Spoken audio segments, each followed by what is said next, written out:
Red, White or Blue by Barrie Mahoney. I must first confess to having a very simplistic knowledge of wine. I know what I like and what I don't like. I will not spend a lot of time and money on fancy labels, nor will I indulge in that ridiculous time-wasting drama of someone who knows wine tasting it before it's poured knowingly by the waiter. If the wine is off, I would send it back.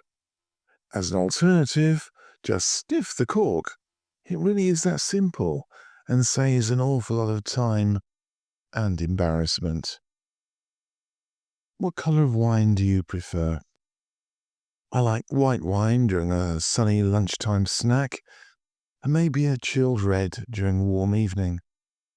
I tend to opt for a Canarian or Spanish wine, mainly out of loyalty to my adopted country.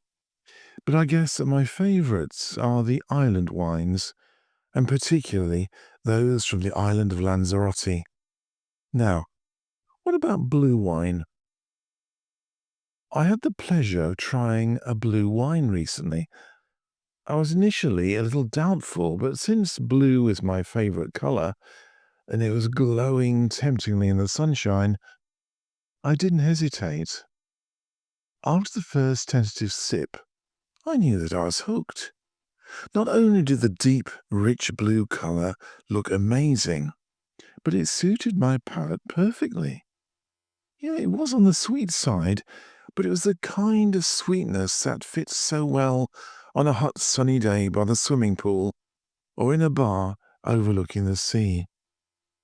To many wine connoisseurs, the very idea of a blue wine is a truly horrific concept, yet it's already made in several Spanish wineries.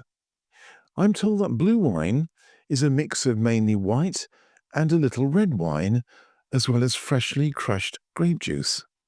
The blue colour is based upon using two pigments, anthocyanin, which is found in the skin of red grapes, and indigo carmine. It's best described as a blend of technology and the best that nature can provide. I'm also told that blue wine has received mixed reviews, including from the Paris Ritz, who describe it as surprising. Whether that is surprisingly good or surprisingly bad, I've yet to find out.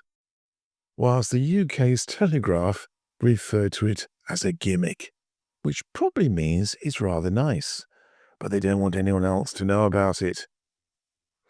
Sadly, in Europe, the new blue wine has to be labelled as an alcoholic drink, since the authorities have decreed that it cannot be a wine because it's blue, which leaves me very confused about the status of rosé wine. Enterprising Spanish wineries are now producing a wide range of alternatives to the usual red and white wines.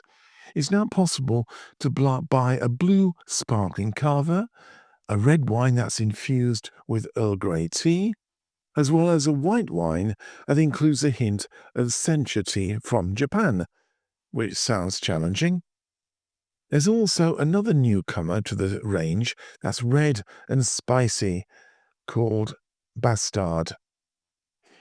Now, I'm not at all sure about that one, so I think I'll maintain my loyalty to wines from Lanzarote and the other islands, but I do recommend that you try the blue wine if you get the opportunity.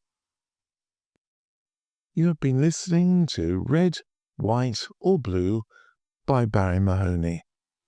This is part of the Letters from the Atlantic series.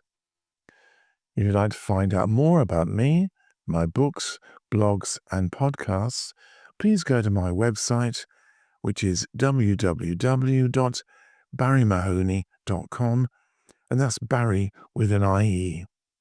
And thank you for listening.